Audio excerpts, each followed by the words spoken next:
Alors on l'ignore souvent, mais l'une des plus célèbres tueuses en série de tous les temps est belge, liégeoise plus précisément. En 4 ans, elle a tué 11 personnes.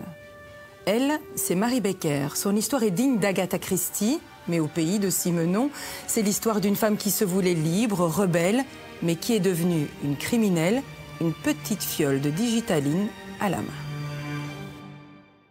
Liège, glorieuse et ardente cité. Liège vient d'être le théâtre inattendu d'une affaire sensationnelle. Liège, nous livreras-tu le secret de la veuve Becker? Qui donc fera parler les morts? C'est ce que se demande l'opinion publique. L'affaire Becker en cour d'assises. Une femme accusée d'avoir empoisonné 11 personnes tient tête à ses juges.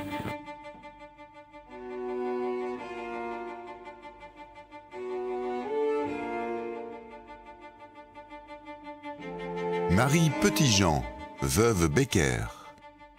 En 1936, cette femme défraye la chronique, à Liège d'abord, dans le monde entier ensuite. La veuve Becker, c'est la première tueuse en série belge. En 4 ans, elle a supprimé de sang-froid au moins 11 personnes. L'arme des crimes, c'est la digitaline. Quelques gouttes soignent le cœur, une dose plus forte est mortelle. Les victimes de la veuve Becker sont toutes mortes empoisonnées. Elles ont agonisé dans d'atroces souffrances. Mais comment cette couturière de 53 ans est-elle devenue l'une des pires criminelles de l'histoire? C'est un beau personnage. C'est un beau personnage de roman. Si j'avais voulu l'inventer, j'aurais pas fait mieux. Donc là, ça c'est vraiment intéressant parce que comment quelqu'un bascule-t-il? La romancière Liliane Scroen connaît bien l'incroyable histoire de la veuve Becker. Une femme aux 2 visages. Intelligente, libre, charmeuse, ses qualités cachent sa vraie nature, celle d'une tueuse machiavélique et sans pitié. L'histoire de Marie Petitjean commence ici, à Ouamont, un petit village à 40 km de Liège. Elle y voit le jour le 14 juillet 1879. Sa famille est pauvre, illettrée. Mais très tôt, la jeune Marie était prise de liberté. Elle décide de prendre son destin en main et demande au curé de son village de lui apprendre à lire, à écrire et à compter. Et puis elle a voulu quitter sa famille et elle est partie chez une tante qui habitait Liège. Elle avait 16 ans, donc une gamine, surtout pour l'époque où vraiment c'est très jeune. Et puis elle a été engagée dans un atelier de couture comme apprentie. Et puis là aussi, elle a progressé. Donc c'est une femme ambitieuse, volontaire, intelligente, sans l'ombre d'un doute, et qui avait à cœur de se sortir de son milieu. Marie Petitjean va réussir. En quelques années, la jeune fille de la campagne sort de sa coquille et s'installe au cœur de la bonne bourgeoisie liégeoise. Toute sa vie a été une progression sociale, financière. Donc elle a commencé comme petite vendeuse et puis elle est devenue apprentie couturière dans un commerce de vêtements, et puis elle a fini première ouvrière, et puis elle a ouvert sa propre boutique. Elle a eu des clientes dans la très grande bourgeoisie. Marie Petitjean exerce son métier de couturière en plein centre-ville de Liège, à 2 pas de la place Saint-Lambert.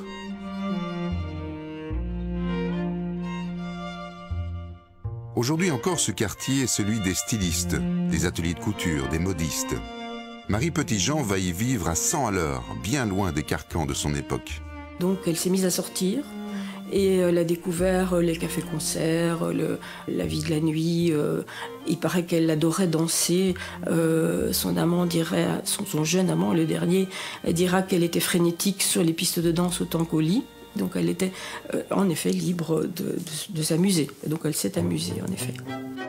Cette femme éprise de liberté va choisir à 27 ans de se marier. Elle épouse un certain Charles Becker. Les affaires vont bien, elle dirige son propre atelier de couture. Mais en 20 ans de mariage, elle ne change rien à ses habitudes. Elle reste une femme libre et scandaleuse, qui ne cache même pas sa relation avec son jeune amant. Et puis tout s'est écroulé au moment de la mort de son mari, à peu de choses près, qui a coïncidé avec une faillite, qui a coïncidé avec la possibilité d'entretenir, le désir d'entretenir un homme qui avait 20 ans de moins qu'elle. Et à ce moment-là, c'était la chute, et ça, elle n'a pas pu l'accepter, donc elle a trouvé d'autres moyens. La désormais veuve Becker a donc perdu son mari et son magasin. À 54 ans, pour gagner sa vie, elle devient dame de compagnie et garde-malade pour d'anciennes clientes. Mais cette activité ne rapporte pas assez pour continuer à sortir, faire la fête et entretenir son amant. C'est là, sans doute, que tout bascule.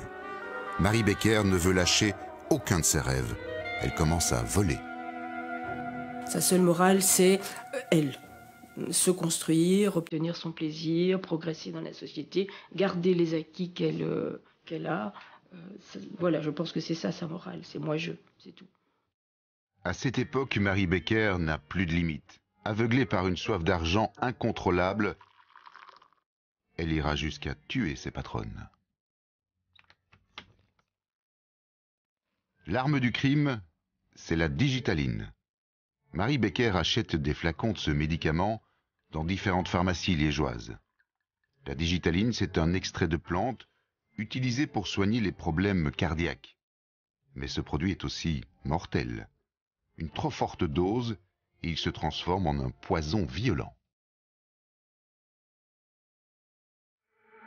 Pour l'historien Benoît Hamé, l'empoisonnement est une manière typiquement féminine de tuer. Très naturellement, Marie Becker se rendait chez des femmes de la bourgeoisie liégeoise. Elle discutait, elle s'entendait bien avec elles.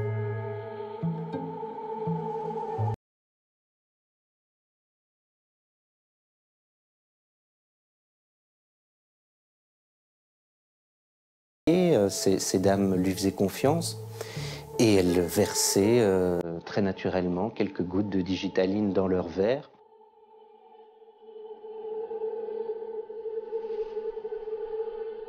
Donc, j'invite une amie chez moi ou je me rends chez elle, on va prendre une tasse de thé ensemble, il n'y a aucun problème.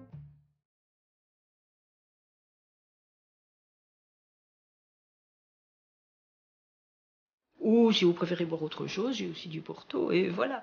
Donc c'est comme ça que ça se passait, vraiment dans une relation amicale, je dirais.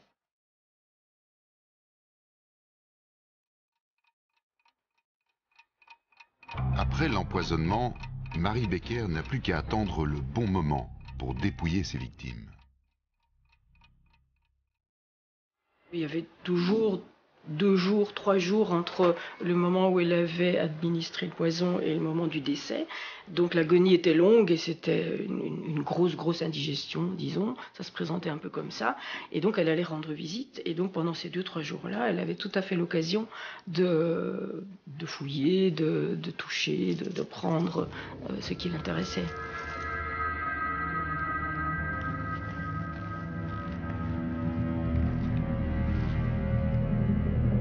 Et elle mourait après quelques heures, parfois plus. Le médecin arrivait sur les lieux et constatait le décès. Et pour le médecin, c'était une mort naturelle. Dès 1933, les meurtres s'enchaînent.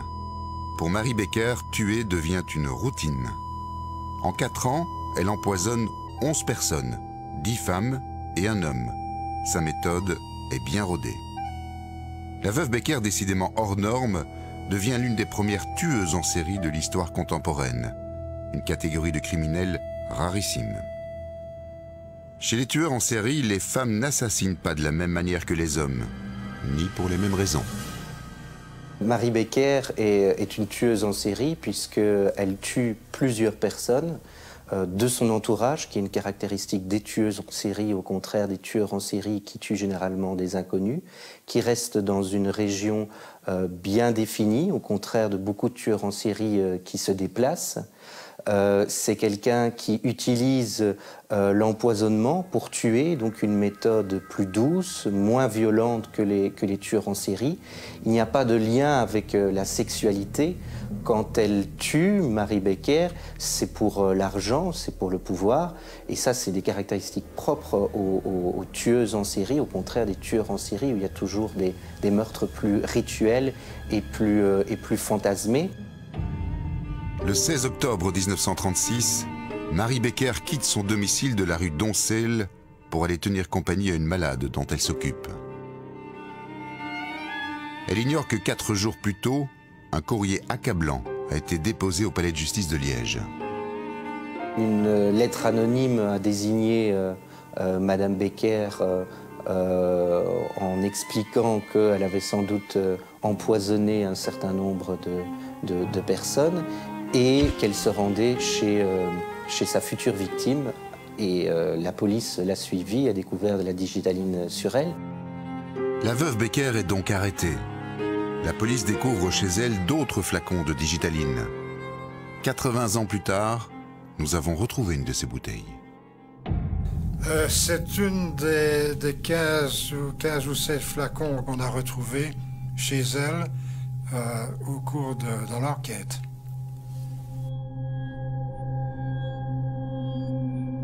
Donc, je suis le docteur Philippe Chevalier, fils unique de l'avocat Henri Chevalier, qui a défendu Marie Petitjean, veuve Becker, lors de son procès d'assises.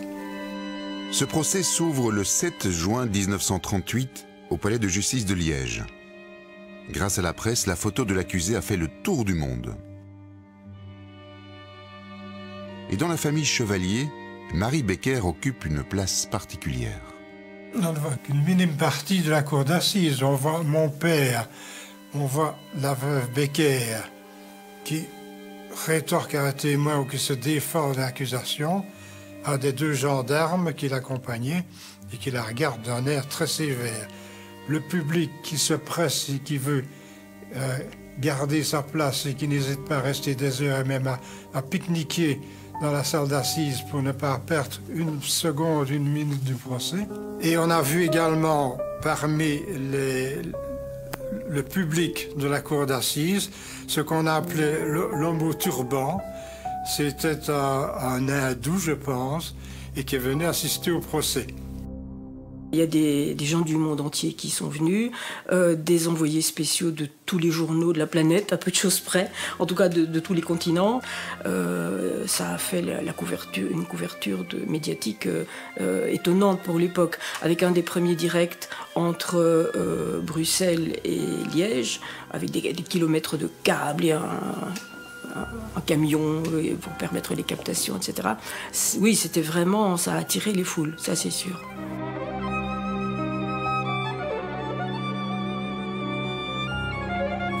La voici. La voici, cette femme dont les juges attendent des aveux. Inconsciente, monstrueuse ou innocente, troublant mystère. Nous sommes en 1938. La cour et les jurés sont tous des hommes. Derrière ces deux avocats, la veuve Becker est une femme bien seule. L'audience va bientôt commencer. Nous voyons les jurés, hommes de bon sens, désignés pour la circonstance. Le sort de la veuve Becker dépendra d'eux. Ils auront à juger sans haine, sans crainte et selon leur conscience. Messieurs, prenez votre courage à deux mains. L'audience sera longue, vous en avez pour 4 semaines. La veuve Becker est-elle coupable? Messieurs les jurés, vous en déciderez. Devant cette assemblée exclusivement masculine, Marie Becker nie chacun des 11 assassinats qui lui sont reprochés. Elle s'est montrée tout à fait combative, intelligente, réfutant tout ce que les témoins ou le ministère public, tout ce dont on l'accusait, au point qu'à un moment donné, le président lui a dit « Mais enfin, madame, vous dites tout le temps, ce sont des mensonges, etc. » Donc tous ces témoins mentent, l'avocat général ment, il n'y a que vous qui ne mentez pas. « Effectivement, monsieur le président, elle répond. »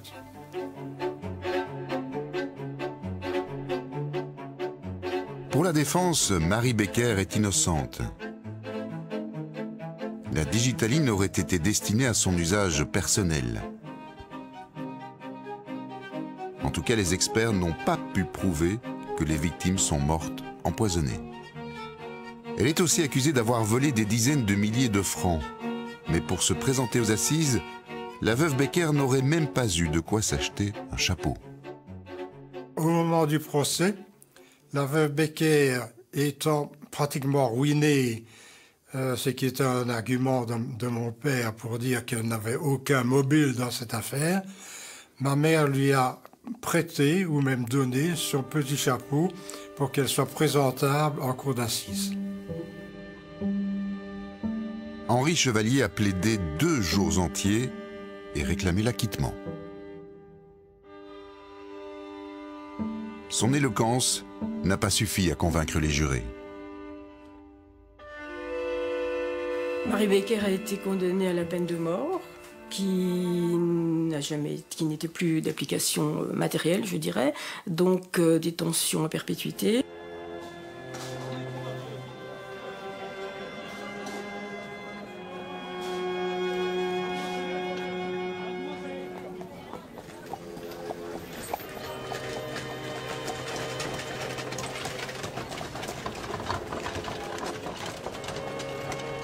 Elle est morte en prison, à la prison de Forêt, en 1942. On était quand même en pleine Deuxième Guerre mondiale. Il y avait beaucoup d'autres morts à déplorer, malheureusement. Donc les gens avaient d'autres soucis aussi que de s'intéresser au devenir d'une criminelle, fût-elle hors norme. Marie Becker est donc morte dans l'anonymat le plus complet. Un comble pour cette personnalité hors du commun, cette femme libre, indépendante, en avance sur son temps, mais aussi meurtrière sans pitié. L'une des plus célèbres tueuses en série de l'histoire. C'est une tueuse en série, ça c'est clair. Mais je pense qu'on lui a finalement reproché ses mœurs dissolues, au moins autant qu'on lui a reproché les meurtres qu'elle a commis, et qu'elle n'aurait peut-être pas commis si elle n'avait pas eu un jeune amant qu'il fallait entretenir. Et voilà, donc les deux étaient très liés. Et on a dit d'elle que c'était une perverse, qu'elle n'avait aucune moralité, ce qui était vrai. C'était une femme libre et libérée qui aimait de toute évidence le sexe et l'aventure.